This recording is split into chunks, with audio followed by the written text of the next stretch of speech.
let's be honest. Nobody likes the sound of their own voice on a recording. You hit play and you watch yourself back and immediately think, nope, delete, never again. And yet, if you want to get better at speaking, if you want to build confidence, if you want to share ideas, you cannot avoid it. You have to hear yourself. So in this video, we're breaking it down. Why your recorded voice sounds so weird and why you cringe every single time you hear it. And how to actually get past that so you can focus on improving instead of focusing on how you sound. And trust me, once you understand it, it changes the way you think about your own voice forever. So, you're in that moment, you're about to hit record, say your piece, and then you play it back, an instant cringe. You think, that cannot be my voice. Do I really sound like that? So you re-record once, twice, maybe 10 times. And each time you listen, it just feels wrong. Maybe it's too flat, too sharp, too monotone, too boring. So you scrap the whole thing. And it's not just a video. Maybe you've sent a voice note and then immediately regretted it. Or you recorded a voicemail, listened back and thought, nope, not good enough. And the result is you avoid recording yourself altogether. You avoid speaking up in ways where you might have to hear yourself back. Because deep down you think, if I hate my voice, everyone must feel the same way. And that belief is the thing that holds most people back from actually practicing, from sharing, from actually improving. It convinces you your voice is broken. And when in reality it actually isn't. So here's the good news. There are simple reasons for why this happens. When you speak, you hear your voice in two ways, where the first one is through air. So vibrations traveling from your mouth to your ears, which is the same way everyone else hears you.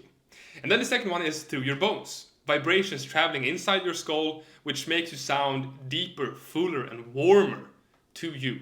Now you've been hearing that combined version of yourself your entire life. But when you record yourself, the bone part disappears. You only hear the air version, the outside version. And that version sounds thinner, higher pitched, and totally unfamiliar. So your brain basically rejects it. It thinks this doesn't match what I know. It's like when you see yourself in a video and you realize, wait, do I really walk like that? Do I really run like that? Do I really make that face? You're not broken. You're just not used to seeing or hearing yourself from the outside. Or here's another way to think about it. Singing in the shower. This is the most common example. In your head, you sound like Adele or Freddie Mercury, but then you record yourself on your phone, you play it back, and suddenly it's like, oof, that's not quite the same thing. So it's not your voice that gets worse. It's just that you finally hear the unfiltered version without all the drums in your own skull. So here's maybe the brutal truth, but the key mindset shift. The voice you hear on a recording, and that's not fake, that's not broken, that is your real voice. You may not want to hear that, but that is the brutal truth. That's the version everyone else already hears every single time you speak. The only reason it sounds strange to you is because it is completely unfamiliar. You're not used to hearing yourself in that way. And the good news is that familiarity is something that you can train, something that you can actually become confident with. The more you hear yourself, the less weird it will feel. And once you stop fighting how your voice actually sounds, you can finally focus on improving things that actually matter. So your variety, your emphasis, energy, clarity. So the first step isn't changing your voice. That is not what you want to do. The first step is actually accepting that the recorded version is reality. And that's what unlocks real growth. I myself have went through this struggle multiple times, especially in high school, where we used to record our presentations to be able to watch them back and see what we can improve and see what we did well. The first times I played those presentations back, I could not stand it. I thought my voice has no melody, it's flat, it's monotone. Who would want to listen to that? I remember trying to re-record clips over and over again, not because the content was bad, I was good at the actual content, but because I just hated the way I sounded. And I got to the point where I almost actually stopped recording, even though I knew it was the way to improve. But then I forced myself to actually keep going. So recording every single day, but listening back whether I liked it or not. And something strange started to happen. I got used to hearing my own voice. And that's not because my voice changed, it's because my perception of it did. And then finally, when the perception changed, I was able to start incorporating new varieties into my own voice. So that is not change, that is improvement. And the more I heard myself, the less I noticed the weirdness. I wasn't focused on, do I sound okay anymore? I was more focused on, am I clear? Am I structured? Am I engaging? And that shift from insecurity to actual improvement is what actually made me sound better over time, because I was finally able to focus on what mattered. And do you want to know the fastest way to stop cringing at your own voice? It is very simple. It is exposure.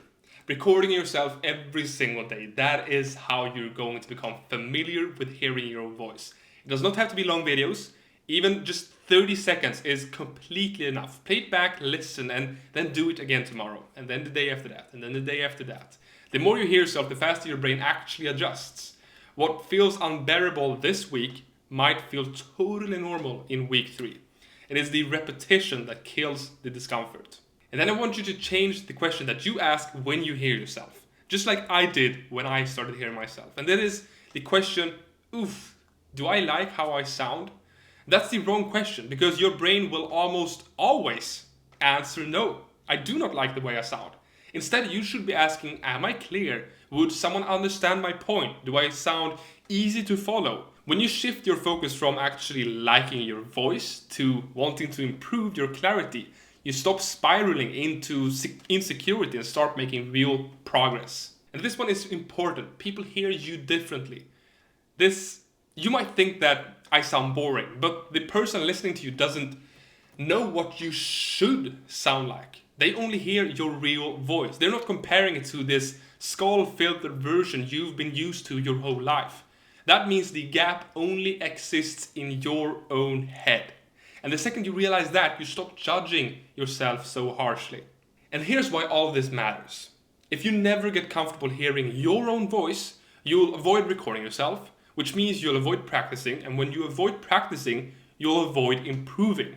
But if you push through that discomfort, you'll unlock an insane advantage, because suddenly now you can practice anywhere. Because you can now record your presentations, you can record your preaches, you can record your casual conversations. You can even record yourself at home by yourself, because now you're finally comfortable in hearing your own voice. And when you review them later, you're no longer stuck on, do I like how I sound? Instead, you're actually focused on, how can I sharpen the point? How can I make this story land even harder? And that's how you get good fast. Not by chasing the perfect voice, but by making the voice you already have work for you. So let's bring this home. You hate your recorded voice because you've never heard it the way the rest of the world hears it. Bone conduction makes it sound richer in your head. The recording strips that away, and that is why it feels so incredibly off. But it's not a flaw, that's just the brutal reality. And the faster you accept that this is your real voice, the faster you can actually start improving your communication skills, because you're finally comfortable in hearing yourself. Because the truth is, the audience isn't judging the pitch in your head. They're just listening to what you're saying, and when your thoughts are clear, your delivery gets stronger and your confidence will follow. So record yourself, listen back, get used to it, and then use that voice, your real voice, to get better every single day. If this clicked, hit subscribe. I share new videos like this every single week to help you improve your communication skills. See you in the next video. Bye bye.